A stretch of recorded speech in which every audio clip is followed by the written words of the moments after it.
किसी भी गांव की खासियत है कि वहां मट्टी के घर बने हों, गलियां तंग हों और ड्रेनेज का तस्वुर ना हो, बिजली और टॉयलेट नाम की चीज मौजूद ना हो।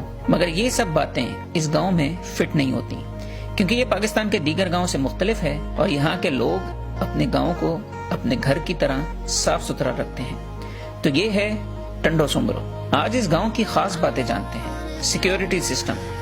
ये पाकिस्तान का वाहिद गांव है जिसके गिर्द चारों तरफ 10 फुट बुलंद दीवार मौजूद है। ये दीवार 18 माह में 20 मिलियन की लागत से मुकम्मल हुई। इसके दो तरफ सिक्योरिटी चेक पोस्ट मौजूद है जिधर शनाख्त के बगैर दाखिला नहीं मिलता।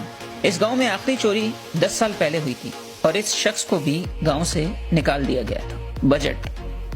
8000 लोगों के गांव टंडो सोमरो का सालाना बजट तैयार होता है जिसमें हर साल इजाफा होता रहता है।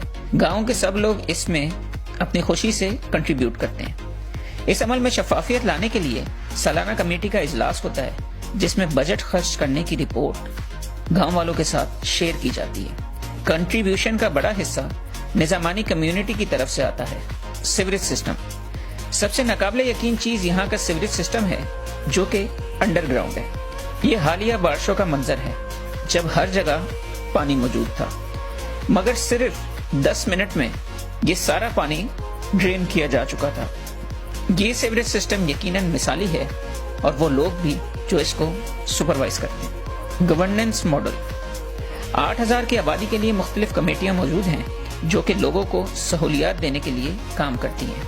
यहाँ इलेक्ट्रिक पोल्स को वुडन बॉक्सेस से कवर किया गया है, जबकि गलियों में डस्टबिन रखे गए हैं। सड़कें यहाँ की पक्की हैं। कचरा कहीं नजर नहीं आएगा क्योंकि हर रिहायशी को पाबंद किया जाता है कि वो कचरा डस्टबिन में ही डाले। कुंडा पॉलिसी की भी यहाँ इजाजत नहीं है।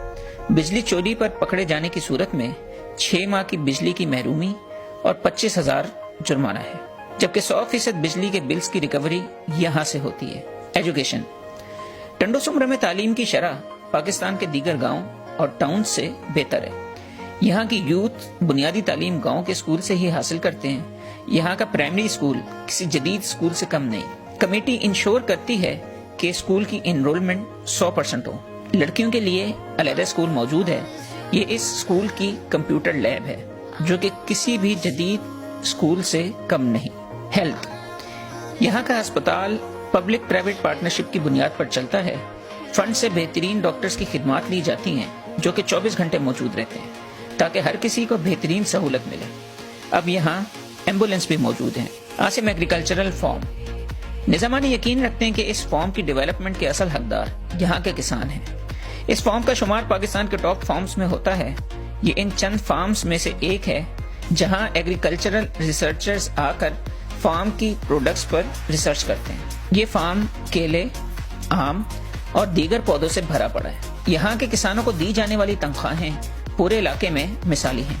ज्यादा पैदावार देने वाले किसान के लिए मैन ऑफ द ईयर का टाइटल दिया जाता है। इसके अलावा 25,000 रुपए इनाम और बोस्की की पगड़ी मिलती है। किसानों को तफरीही दौरे भी कराए जाते हैं। कुछ अरसा कबल 150 किसानों को कराची का तफरीही दौरा कराया गया था।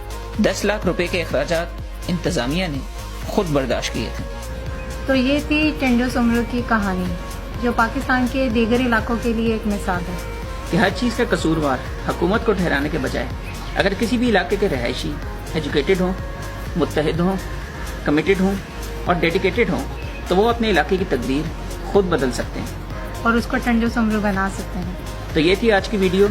अपनी राय से जरूर आगाह कीजिएगा और हमारे YouTube चैनल भी जरूर सब्सक्राइब कीजिएगा। नेक्स्ट वीडियो तक के लिए